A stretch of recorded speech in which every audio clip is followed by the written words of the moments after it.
Satish Rao, Senior Consultant Gastroenterologist, Narayana Multispeciality Hospital, Mysore. Today I will tell you about bile duct stone ಅಥವಾ ಪಿತ್ತನಾಳದ ಕಲ್ಲು. ಇದು ಹೇಗಾಗುತ್ತೆ, ಇದಕ್ಕೆ what is the treatment ಅಂತ ತಿಳಿಸ್ಕೊಡ್ತೇನೆ. ರೋಗಿಗಳಲ್ಲಿ ಪಿತ್ತನಾಳದ ಕಲ್ಲುಗಳು ಕೆಲವೊಮ್ಮೆ ಕಂಡು ಬರಬಹುದು. ಪಿತ್ತನಾಳ ಅಂದ್ರೆ ಏನು, ಈ ಪಿತ್ತನಾಳದ ಕಲ್ಲಿಗೆ ಏನು ಟ್ರೀಟ್ಮೆಂಟ್ ಎಂಬುದರ ಬಗ್ಗೆ ನಾನು ತಿಳಿಸ್ಕೊಡ್ತಿದ್ದೇನೆ.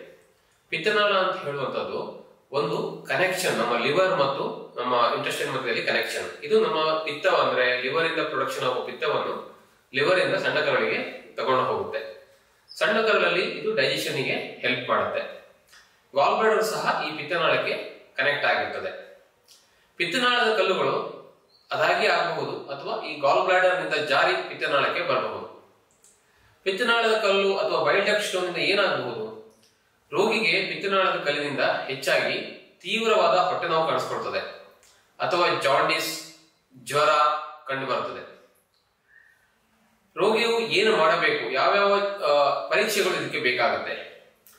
ಪಿತ್ತನಾಳದ ಕಲ್ಲು ಇದೆ ಎಂಬುದು ವೈದ್ಯರಲ್ಲಿ ಸಂಶಯ ಇದ್ದಾಗ ಅಲ್ಟ್ರಾಸೌಂಡ್ ಸ್ಕ್ಯಾನಿಂಗ್ ಎಂಬ ಸ್ಕ್ಯಾನಿಂಗ್ ಅನ್ನು ವೈದ್ಯರು ಮಾಡ್ತಾರೆ. ಇದರಲ್ಲಿ ಪಿತ್ತನಾಳದ ಕಲ್ಲನ್ನು ನಾವು ಕಂಡುಹಿಡಿಯಬಹುದು. ಇದಲ್ಲದೆ ಲಿವರ್ ಫಂಕ್ಷನ್ ಟೆಸ್ಟ್ ಮಾಡಿಕೊಂಡು ಅದರಲ್ಲಿ ಸ್ವಾಭಾವಿಕವಾಗಿ ಸಾಮಾನ್ಯವಾಗಿ SGOT, SGPT ಮತ್ತೆ ಆಲ್ಕಲೈನ್ ಫಾಸ್ಫೇಟ್ ಎಂಬ ಪ್ರಮಾಣವು ಅಂಶಗಳು ಜಾಸ್ತಿ ಪ್ರಮಾಣದಲ್ಲಿ ಕಂಡು ಬಂದ್ರೆ ಈ ಪಿತ್ತನಾಳದ ಕಲ್ಲು ಇರುವುದು ಖಾತ್ರಿ ಆಗ್ತದೆ. ಅಥವಾ ಬೈಲ್ ಡಕ್ಟ್ ಸ್ಟೋನ್ ಅಥವಾ ಕೋಲಿಡೋಕೊಲಿಥಿಯಾಸಿಸ್ ಅಂತ ಹೇಳ್ತೀವಿ, ಅದು ಕನ್ಫರ್ಮ್ ಆಗುತ್ತೆ. ಕೆಲವೊಮ್ಮೆ ಡೌಟ್ ಇದ್ದಾಗ ನಾವು ಎಂಡೋಸ್ಕೋಪಿಕ್ ಅಲ್ಟ್ರಾಸೌಂಡ್ ಎಂಬ ಒಂದು ಹೊಸ ಟೆಸ್ಟ್ ಅನ್ನು ಮಾಡ್ತೀವಿ. ಇದು 100% ಆಗಿ ನಮಗೆ ಕ್ಲಿಯರ್ ಆಗಿ ಹೇಳ್ತದೆ ಪಿತ್ತನಾಳದಲ್ಲಿ ಕಲ್ಲು ಇದಾ ಇಲ್ವಾ ಅಂತ ಹೇಳಿ ಹೇಳ್ತದೆ. ಒಂದ್ಸತಿ ಪಿತ್ತನಾಳದಲ್ಲಿ ಕಲ್ಲು ಕನ್ಫರ್ಮ್ ಆದ್ರೆ ಈ ಕಲ್ಲನ್ನು ನಾವು ಒಂದು ಹೊಸ ಟೆಕ್ನಿಕ್, ಎಂಡೋಸ್ಕೋಪಿಕ್ ಟೆಕ್ನಿಕ್ನ ಮೂಲಕ ಇದನ್ನು ತೆಗಿತೀವಿ. ಇದನ್ನು ನಾವು ERCP ಎಂದು ಹೇಳ್ತೀವಿ. ಈ ERCP ಅಂತ ಹೇಳೋದು ಎಂಡೋಸ್ಕೋಪಿಯಿಂದ ಮಾಡುವಂತ ಒಂದು ಸಣ್ಣ ಒಂದು ಸರ್ಜರಿ ತರ ಆಗಿರ್ತದೆ. ಈಗ ಇದರಲ್ಲಿ ರೋಗಿಗೆ ಯಾವುದೇ ರೀತಿಯ ಹೊರಗಡೆಯಿಂದ ಯಾವುದೇ ರೀತಿಯ ಕಟ್ ಅಥವಾ ಸರ್ಜರಿ ಮಾರ್ಕ್ ಏನು ಕಂಡು ಬರುವುದಿಲ್ಲ.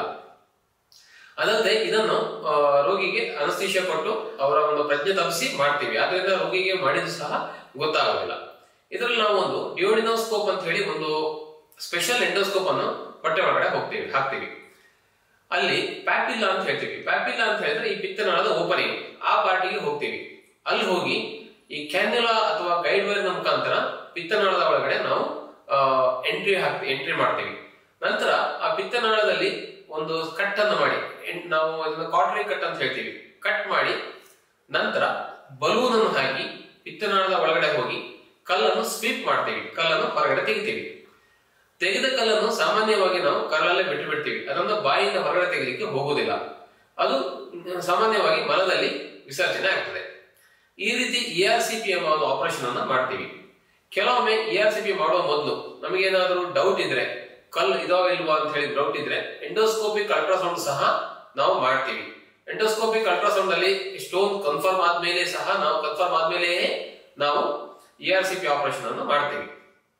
ERCP ಆಪರೇಷನ್ ಅಂತ ಹೇಳೋದು ಅಥವಾ ERCP ಎಂಡೋಸ್ಕೋಪಿ ಅಂತ ಹೇಳೋದು ಒಂದು ಸಾಮಾನ್ಯವಾಗಿ ತುಂಬಾ ತೊಂದರೆ ಕೊಡದೇ ಇರುವಂತ ಅಂದ್ರೆ ತೊಂದರೆ ಇಲ್ಲದೆ ಇರುವಂತ ಆಪರೇಷನ್ ಆಗಿದೆ. ಆದ್ರೂ ಸಹ ಕೆಲವೊಮ್ಮೆ ಸೈಡ್ ಎಫೆಕ್ಟ್ಸ್ ಅಥವಾ ಕಾಂಪ್ಲಿಕೇಶನ್ಗಳು ಆಗಬಹುದು.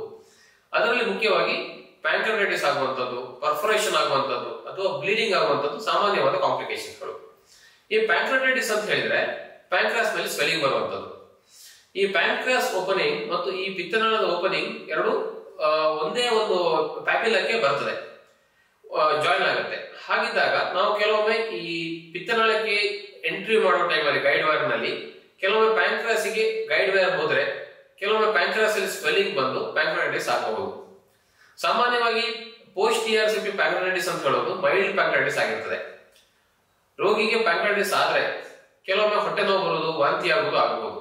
ಸಾಮಾನ್ಯವಾಗಿ ಇದು 3 ರಿಂದ 5 ದಿವಸ ಇರ್ತದೆ, ನಂತರ ಸಾಮಾನ್ಯವಾಗಿ ಕಡಿಮೆ ಆಗ್ತದೆ. ಇದಲ್ಲದೆ ನಾವು ಇದರಲ್ಲಿ ಎಂಡೋ ಕಟ್ ಮಾಡೋ ಟೈಮಲ್ಲಿ ಅಥವಾ ಕಟ್ಟಿಂಗ್ ಮಾಡಿದಾಗ ಸ್ವಲ್ಪ ಜಾಸ್ತಿ ಕಟ್ ಆದ್ರೆ ಪರ್ಫರೇಷನ್ ಆಗಬಹುದು. ಪರ್ಫರೇಷನ್ ಅಂದ್ರೆ ಕರ್ಲಿಗೆ ತೂತ ಆಗಬಹುದು. ಇದು ಬಹಳ ಅಪರೂಪ. ಹಾಗಾದ್ರೆ ಕೆಲವೊಮ್ಮೆ ಆಸ್ಪತ್ರೆಯಲ್ಲಿ ರೋಗಿ 1.5 ರಿಂದ 2 ವಾರ ಇರಬೇಕಾಗಬಹುದು. ಬಹಳ ಅಪರೂಪಕ್ಕೆ ಕೆಲವೊಮ್ಮೆ ಆಪರೇಷನ್ಗಳು ಬೇಕಾಗಬಹುದು. ಇದಲ್ಲದೆ ಬ್ಲೀಡಿಂಗ್, ನಾವು ಕಟ್ ಮಾಡೋ ಟೈಮಲ್ಲಿ ಕೆಲವೊಮ್ಮೆ ದೊಡ್ಡ ಒಂದು ರಕ್ತನಾಳದ ಮಧ್ಯದಲ್ಲಿ ಇದ್ರೆ ಕೆಲವೊಮ್ಮೆ ಬ್ಲೀಡಿಂಗ್ ಜಾಸ್ತಿ ಆಗುವ ಚಾನ್ಸಸ್ ಇರ್ತದೆ. ಬ್ಲೀಡಿಂಗ್ ಜಾಸ್ತಿ ಆದ್ರೆ ಹೆಚ್ಚಾಗಿ ಇದನ್ನು ನಾವು ಕ್ಲಿಪ್ ಹಾಕಿ ಅಥವಾ ಇಂಜೆಕ್ಷನ್ ಕೊಟ್ಟು ಹತೋಟಿಗೆ ತರ್ತೇವೆ. ಸೊ ಓವರ್ ಆಲ್ ಆಗಿ ಇದು ERCP ಅಂತ ಹೇಳುವಂತದ್ದು ಒಂದು ತುಂಬಾ ತೊಂದರೆ ಇಲ್ಲದೆ ಇರುವಂತಹ ಒಂದು ಆಪರೇಷನ್ ಆಗಿದೆ. ಅಂಡ್ ಪಿತ್ತನಾಳದ ಕಲ್ಲನ್ನು ತೆಗಿಲಿಕ್ಕೆ ಈ ERCP ಆಪರೇಷನ್ ಒಂದು ಇಂಪಾರ್ಟೆಂಟ್ ಮಾರ್ಗ. ಪಿತ್ತನಾಳದ ಕಲ್ಲು ಅಥವಾ ಬೈಲ್ ಡಕ್ಟ್ ಕಲ್ಲು ಎಂಬ ಸಂಶಯ ಇದ್ದಾಗ ಡಾಕ್ಟರ್ ಕೆಲವು ಟೆಸ್ಟ್ ಗಳನ್ನು ಹೇಳ್ತಾರೆ. ಅದರಲ್ಲಿ ಮುಖ್ಯವಾಗಿ ಅಲ್ಟ್ರಾಸೌಂಡ್ ಸ್ಕ್ಯಾನಿಂಗ್.